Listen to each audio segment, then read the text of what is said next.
Hi everyone, welcome back to Coffee Books and Rain. I'm Rachel and I'm wearing my cloak today because I got a little chilly while I was reading in the other room and decided I wanted to just wear my blanket instead of actually just put a blanket on my lap. So that is what I am doing, is wearing my cloak around the house, and it's really comfy. It's got this little almost like teddy bear type fluff on the end. It's really nice, and the underside it really just feels like blanket material. It's so lovely.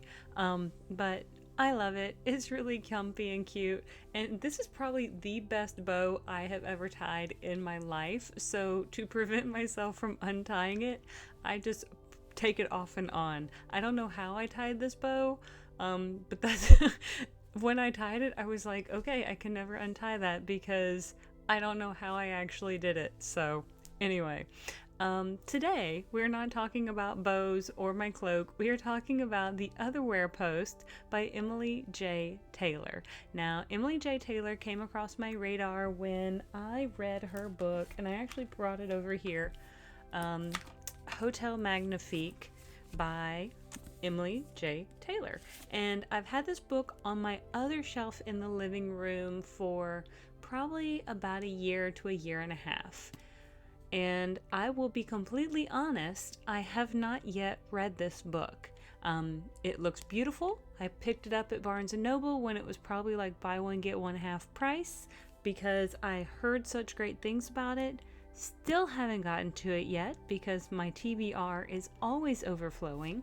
However, the little blurbs on the back tell me that when I do, I will be pleasantly pleased or surprised or enchanted or what have you when I do actually get to read it. However, when I went on NetGalley and saw this book available, the Otherwhere post, I read the little blurb that's available on NetGalley, which is usually not super long. I usually just read like a short little description. I don't open the full description. I just kind of read just a very little bit, and it just said something about like dark fantasy, deadly mystery, and I was like, okay, that sounds like it's up my alley. I'm gonna pick that up. So I cannot wait to tell you guys about this book. The New York Times best-selling author of Hotel Magnifique returns to another glittering dark fantasy about a deadly mystery that spans worlds and a teenage girl who must risk everything to uncover the truth. 7 years ago, Maeve Abinthy, I think it's Abinthy, lost her world, her father, even her name. Desperate to escape the stain of her father's crimes, she lives under a fake name, never staying in one place long enough to put down roots. When she receives a mystery letter with 4 impossible words, "Your father was innocent." To uncover the truth, she poses as an apprentice for the Otherwhere post, where she'll be trained in the art of scriptomancy, the dangerous magic that allows couriers to enchant letters and deliver them to other worlds. But looking into her father's past draws more attention than she planned. Her secretive, infuriatingly handsome mentor knows she's lying about her identity, and time is running out to convince him to trust her. Worse, she begins to receive threatening letters warning her to drop her investigation or else. For Maeve to unravel the mystery of what happened 7 years ago, she may have to forfeit her life. So, this does fall into kind of mystery, fantasy. There is some romance between her and Tristan, and it is slow burn. It's not enemies to lovers. It's more like they're kind of at odds, but there's always this little hint of kind of attraction. I think they really love kind of ribbing each other or getting under each other's skin, but it seems as though Tristan needs a friend, and Maeve herself doesn't really have anybody either. So it's like these two lonely lost souls gravitate towards each other in a almost kind of natural way. They're both pretty untrusting of themselves and of other people. So they do kind of come together. I don't want to say pretty naturally, but it's almost pretty expected in a lot of different ways.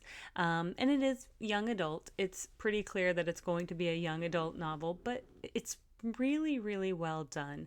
I think the only other book that I've ever read that where kind of writing magic was a thing was I think it's Rhythmatist by Brandon Sanderson.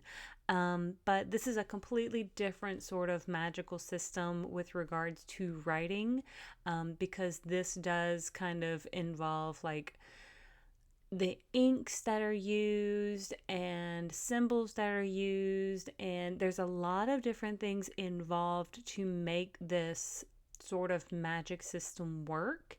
And it doesn't seem as though it's very common either. And to like apply to be part of this, you already kind of have to be good with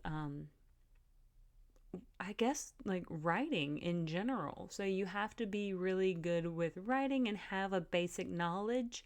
I don't know if you have to be good with scriptomancy before you actually go to this, go to be an apprentice. Like, that's probably one of the parts that's almost a little vague for me, because the way Maeve gets into this sort of apprenticeship sort of school is almost a little too easy. And I say that because even though her father, that she grew up knowing and loving, before she kind of found out about his quote unquote crimes, is he was a very like avid lover of being a scriptomancer, and he was very highly thought of. He was almost a prodigy in himself, constantly doing and creating these scripts, so to speak. And I guess she kind of learned a little bit vicariously through him. So, in a way, she then goes to one of these testing centers and somehow very easily fools them into thinking that she was accepted. Like, that was something that I was thought was very surprising. The way that she kind of sneaks her way in to this very elite sort of program was, I don't know, a little flimsy at best, but you know what? We'll go with it. We're having a great time. And honestly, the story hooked me right off the bat. I was very invested in Maeve and her father, and this note that shows up that says her father was innocent, because she, after this particular incident that happened, and that's another part that also was a little bit confusing to me, was that there seems to be these three almost overlapping worlds. And there's one point in the very, very first part of the book where says that she's like walking on this path, and if she looks hard enough, she can see the three worlds overlapping in front of her. And that was very odd, because it's like the only time in the book that I could ever really see that kind of mentioned, that these three worlds, like you can see these three worlds overlapping, like right there at the beginning. But then I don't ever see that really mentioned again. Then I think later on she goes to an ink store that's in like the Barrow, and they say, yeah, we sell it in these two particular like realms, or these two particular worlds, like overlapping worlds. And again, it was a little bit confusing for me in that particular, like it was hard to kind of keep some of that lined up. um but overall, really, really love the story. I honestly was able to push a lot of that aside. It didn't take me out of the story too much, and I was able to continue with Maeve and her journey to figure out, what's going on, or what happened with her father, who's sending her these letters, who is now also sending her threatening letters, which seems to be possibly someone different. and this growing interest in this boy named Tristan, who may or may not know that she is a sneaky bugger. She is not the person that she claims to be. And he does know that, and he knows that pretty quickly off the bat because he looks at her papers and she says something pretty quickly that if she had read the papers that she had, she would have known he knew she was lying. Um, but the banter is really good. It's pretty cute, but there were some things that I just was like, okay, um, just kind of confused a little bit on what's going on. The mystery was really good though. I had a really great time trying to figure out the mystery of what was going on and figuring out, was her father innocent? Was her father guilty? If her father's not guilty, then who else could have done it? And I think that really kept me reading. Like, it was hard to put this book down. When I reviewed this book on Goodreads earlier, I definitely gave it 5 stars. I had a hard time. I even wrote this in my review that I had a hard time putting it down when I needed to go to sleep or go to work because I kept wanting to know more. Her roommate, she's like an intern, like an apprentice sort of thing. She's supposed to be learning the scriptomancy sort of like system so she can be a courier, and it's like a 1 to 2 year program depending on how well she does. And her roommate's going out like every other night or every night pretty much, and having, pretty much getting tipsy and staying out late and all this sort of stuff. And her roommate's really just a very not good influence, but Maeve is very much like, she's like, I don't want to do that. That does not sound fun to me. And I'm like, yeah, Maeve, that does not sound fun to me either. But I was also like that in college. As I was like, I'm just going to do my work and I'm going to go home. But I also had like a job that I went to. So I would go to school, I would go to work, I would go to my second job, and then I would go home, sleep, and then I would go back to school. And I'd do that pretty much 7 days a week. Well, I'd go to school like 4 days, and then I'd work like between 5 to 7 days. I don't know how I did it. It was something I would never want to do again. But anyway, but Maeve didn't go out, doesn't like to go out with Nan, her roommate. Nan likes to go out, seems to be like this energetic little bunny type person. And I'm just like, Nan, calm down. Just calm down. It ain't that serious. But Nan was the one that I was just like, ah.